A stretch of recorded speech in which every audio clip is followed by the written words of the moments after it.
Hello viewers, welcome back to my channel. তো কেমন আছেন আপনারা? আশা করি ভালো আছেন, আমিও খুব ভালো আছি। আজকের টপিকটি হচ্ছে যে আপনি আপনার বাচ্চাকে কিভাবে লেখা শেখাবেন, ফার্স্ট কিভাবে ওকে হাতে রুল ধরা শেখাবেন, সেটাই নিয়ে সেই টপিকে আজকে ভিডিওটি হতে চলেছে। তো আমি তো প্রথমত আরিসকে আমি একটা রুল পেন্সিল কিনে দিয়েছিলাম আর একটা এমনি রাফ খাতা, সেটার মধ্যে দিয়ে কিন্তু ওকে প্রথম ওটা দিয়ে ওকে মানে ভিজি লেখা করাচ্ছিলাম। তো দেখলাম যে সেটাতে কিন্তু খুব জোর একদিন ওর খুব ইন্টারেস্ট নিল এটার প্রতি, একদিন কি 2 দিন, তারপর 3 দিনের পর থেকে কিন্তু সেটাও আর হাতে রুলটা ধরছেও না। আর সেরকম কিন্তু ওর একটা যে খুশি আনন্দ, বাচ্চাদেরকে তো আনন্দের মধ্যে খেলার ছলে এগুলো শেখাতে হয়, তো সেই জিনিসটা কিন্তু ওর মধ্যে পেলাম না। তাই কিন্তু আমি এই একটা ড্রয়িং বই আর এরকম রং পেন্সিল দিয়ে ওকে পুরোপুরি ওকে হাতটা সেট করালাম। তো এই রং পেন্সিল দিয়ে দেখছি ওর হাতটা কিন্তু রুল ধরা একটা সেট হয়ে গেল মোটামুটি, যে কিভাবে ধরতে হয়। একদম রুলটা যখন প্রথম দিন ধরেছিল, একদম রুলের শেষ প্রান্তে ও রুলটা ধরেছিল, কিভাবে ধরতে আমি মানে শেখাচ্ছিলাম, তবুও কিন্তু ওর কোনো ইন্টারেস্ট ছিল না সেটার প্রতি।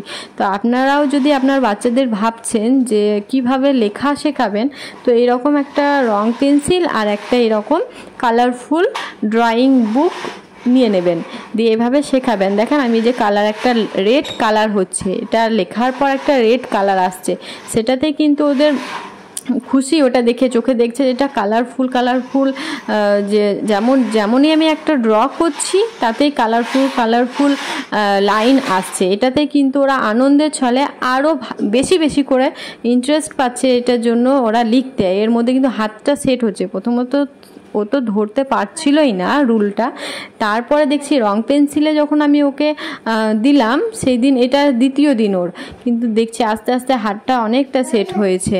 আর ওকে ও যা খুশি ওকে ছেড়ে দেবেন। আপনি আপনার ছেলেকে শেখান বা কোনো স্টুডেন্টকে শেখান, তো যেমন খুশি ওকে কিন্তু হাতে শুধু রুলটা মানে রংটা ধরিয়ে দেবেন, বাস। এবার সে যেমন আঁকুক, যেভাবে আঁকুক, কিন্তু শুধু বুকটা ধরে থাকবেন যাতে নড়ে এদিক সেদিকে নড়ে না যায়, বাস ভালোভাবে কিন্তু ওকে দেবেন। দেখেন কিভাবে রং কেটেছে। এটা আনা মাত্র 1 কি 2 দিন হয়েছে। তো পুরো বইটাও এত সুন্দরভাবে মানে এত আনন্দের ছলে এত সুন্দরভাবে ও মানে রুলটা ধরছে, আমি তো অবাক। 1-2 দিনে এত সুন্দরভাবে রুলটা ধরছে। তো এখনও তো এইভাবে ওকে আমি প্রত্যেক দিন পড়ানোর পরে লাস্টে কিন্তু এই জিনিসটা করাই। বা আপনারা যখন বাচ্চাদেরকে পড়ানোর সময় দেখবেন যখন ও কিন্তু সে বাচ্চাটা যখন পড়তে চাইছে না, সেই সময় কিন্তু যখন ওর এনার্জি নেই পড়ার প্রতি, সেই ফাঁকে হয়তো একটা বই পড়ানো হলো, তারপর পড়তে যেদিন চাইবে না সেদিন একটা বই পড়ানোর পরে এই ড্রয়িংটা মাঝে করতে দেবেন কিছুক্ষণ। তারপর ড্রয়িং করে যখন মনটা একটু মাইন্ডটা ফ্রি হবে, তারপর আবার নেক্সট বইগুলো কিন্তু আপনি পড়াতে পারবেন। এইভাবে খেলার ছলে বাচ্চাকে লেখাটা প্র্যাকটিস করান। আর যদি কোনো দিন পড়তে ইচ্ছা না হয়, তাহলে এইভাবে আপনি ড্রয়িংটা ফার্স্টে করিয়ে নেবেন, তারপরে পড়তে বসাবেন। তাহলে দেখবেন আপনার বাচ্চা খুব ইজিলি লেখাটা কিন্তু শিখে যাবে।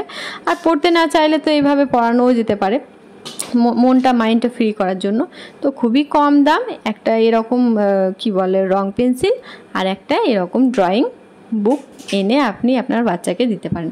ভিডিওটি যদি উপকার মনে হয় তাহলে প্লিজ চ্যানেলটি সাবস্ক্রাইব করে দিয়ে পাশে থাকবেন, আর আমার চ্যানেলে একটি লাইক দিয়ে যাবেন।